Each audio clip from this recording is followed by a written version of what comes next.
চ্যালেঞ্জে এসে গেল আজকে মটর। আর এই মটর দিয়ে তৈরি হলো ২ রকমভাবে ঘুগনি। তবে যে সিদ্ধ করে মটরের যে ঘুগনিটা তৈরি হয়েছে সেটাই আজকে চ্যালেঞ্জে এগিয়ে। আর এই মটরের ঘুগনি দেখতে, দেখতে কতগুলো মটরের জোকস মনে পড়ল। যেমন মটরকে যদি বলা হয় যে, "তোমার দক্ষতা কী?" অর্থাৎ সেক্ষেত্রে মটর নিশ্চয়ই এটা বলবে যে, "আমাকে সারারাত ভিজিয়ে রাখলেও আমি গলে পড়ি না।" তবে আবার মটরের বড় ভয় কী হতে পারে?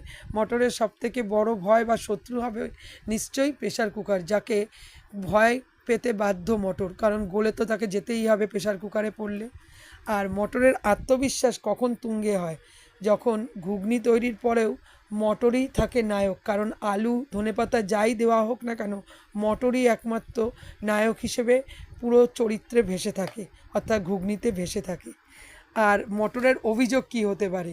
মটরের অভিযোগ যে সারাদিন ভিজিয়ে রাখো, তারপরে সিদ্ধ করো, তারপরে আবার মশলা, ঝোল সব মিশিয়ে তার জীবনটাকে ঝালাপালা করে দেওয়া হয়।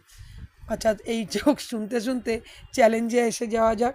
চ্যালেঞ্জে যে মটর ঘুগনি তৈরি হচ্ছে সমস্ত মশলা মিশিয়ে একসাথে প্রেসার কুকারে সিটি দিয়ে, সেটা কিন্তু মোটেই এগিয়ে নয়। তার কারণ অতটা সিদ্ধ ভালো হয় না।